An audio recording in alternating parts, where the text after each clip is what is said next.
Party MLC Balmoor Venkat గారు మా party నాయకురాలు సీనియర్ నాయకురాలు ఎమ్మెల్సీ మాజీ పార్లమెంట్ సభ్యురాలు కవిత గారి పైన విమర్శించడాన్ని మేము తీవ్రంగా ఖండిస్తూ ఉన్నాం.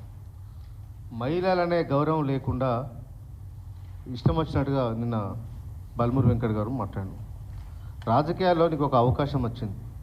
బీఆర్ఎస్ పార్టీ ఎమ్మెల్సీలు ఎమ్మెల్యే ప్రజల చేత గెలిచిన తర్వాత వాళ్ళు రాజీనామా చేస్తే నీకు అవకాశం వచ్చిన విషయాన్ని గుర్తుపెట్టుకో. ఈ కాంగ్రెస్ పార్టీని సొంతంగా నేను సెలెక్ట్ చేయలే. అలాంటి ఇలా ఎమ్మెల్సీ అయిన తర్వాత హుందా ఉండాలి. కేసీఆర్ గారి కుటుంబాన్ని టార్గెట్ చేసుకుంటే రేపు నువ్వు మంత్రి అవుతావా? కేసీఆర్ గారి కుటుంబాన్ని టార్గెట్ చేసుకునే అవకాశాలు వస్తాయనే ఉద్దేశంతో బల్మూరు వెంకట్ గారు నిన్న కల్వకుంట్ల కవిత గారి పైన చేసిన విమర్శలకు బహిరంగంగా క్షమాపణ చెప్పాలని చెప్పి మేము డిమాండ్ ఇస్తూ ఉన్నాం. కల్వకుంట్ల కవిత గారు ఏం తప్పు చేశారు? శాసన మండలిలో మిమ్మల్ని నిలదీసినందుకు తప్ప?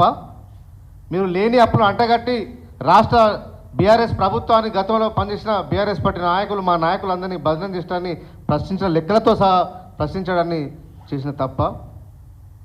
మీరు 20,000 డిఎస్సీ పోస్టులు ఇస్తామని చెప్పి అధికారంలోకి వచ్చి తెలంగాణ విద్యార్థులకు నిరుద్యోగులకు మాయమాటలు చెప్పి మీరు మోసం చేసిన చెప్పి కౌన్సిల్లో నిలదీసినందుకు కవిత గారు చేసిన తప్ప?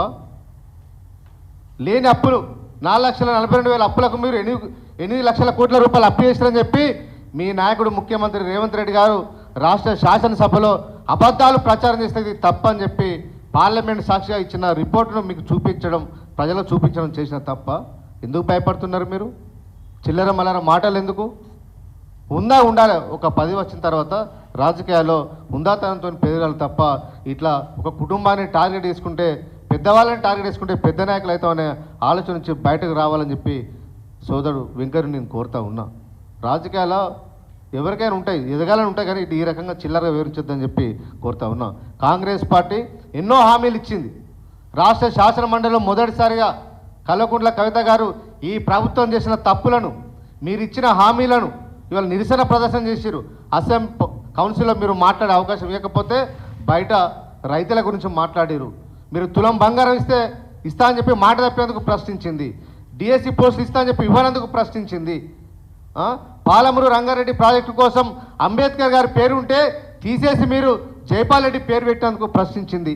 మీరు బీసీ రిజర్వేషన్లు ఇస్తా అని చెప్పి అసెంబ్లీలో తీర్మానం చేస్తే దానికి మీ మద్దతు ఇచ్చడం తప్ప మీ బూటకు బీసీ బిల్లును తెలంగాణ బీసీ ప్రజలను మోసం చేయడానికి మీరు చేసిన ఎత్తుగడ విషయాన్ని ప్రజలకు వివరించడం చేసిన తప్ప? ఇలా కవిత గారు ఇవాళ బీసీల కోసం ఉద్యమం చేపడుతుంది.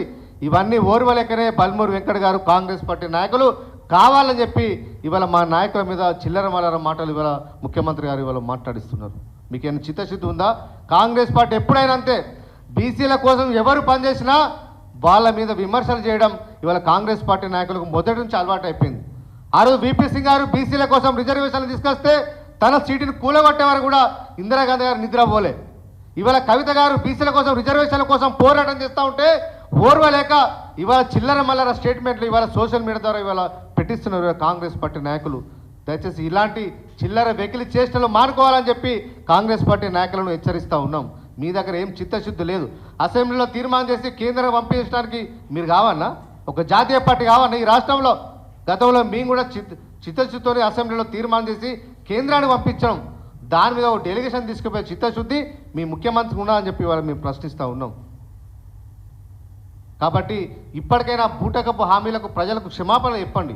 మేము చేయలేం, అబద్ధాలాడి అధికారంలోకి వచ్చామని చెప్పండి. కానీ ఈ చిల్లర మాటలు, చిల్లర వ్యవహారాలు మానుకోవాలని చెప్పి మా నాయకులను ఇంకొకసారి కనుక మీరు చిల్లర వివరిస్తే ఊరుకునే ప్రశ్న లేదని చెప్పి ప్రశ్నిస్తూ ఉన్నాం. రేవంత్ రెడ్డి గారు మొన్న మాట్లాడేది అసెంబ్లీలో, సోషల్ మీడియాలో చిల్లరగా పెడితే తొక్కి తోడుకదిస్తాం, కేసులు పెడతాం, జైలు పంపిస్తాం అన్నారు కదా. గత 10 సంవత్సరాల్లో కేసీఆర్ గారు ముఖ్యమంత్రి ఉన్నప్పుడు మీ పార్టీ కార్యకర్తలు, మా పార్టీ నాయకులు కవిత గారి మీద, కేటీఆర్ గారి మీద, హరీష్ రావు గారి మీద, కేసీఆర్ గారి మీద ఫోటోలని మార్పింగ్ చేసి పెడితే మా పార్టీ కార్యకర్తలు, అభిమానులు పోలీస్ స్టేషన్లో ఫిర్యాదు చేసినాం. ఇవాళ మీరు అధికారంలో ఉన్నారు కదా, చట్టం తీసుకొస్తా అంటున్నారు కదా, ఆ కేసులకు ఫాస్ట్ ట్రాక్ కోర్టు పెట్టండి. ఎవరైతే తప్పుడు పోస్టులు గతంలో పెట్టారో వాళ్ళ శిక్ష పడతాట్టు చేయండి. చేసే దమ్ము, చిత్తశుద్ధి మీకున్నదని చెప్పి ఇవాళ ప్రశ్నిస్తున్నాం. కాబట్టి పాలన సక్రమంగా చేయాలని చెప్ప ఈ చిల్లర పోస్టింగ్లు పెట్టి మా నాయకులను కించపరిచి మా ఆత్మగౌరవాన్ని దెబ్బతీయాలనే ప్రయత్నం మీరు చేస్తే మేము ఊరుకోం. ఖచ్చితంగా ప్రజల పక్షాన పోరాటం చేస్తామని చెప్పి ఈ సందర్భంగా కాంగ్రెస్ ప్రభుత్వాన్ని హెచ్చరిస్తాం.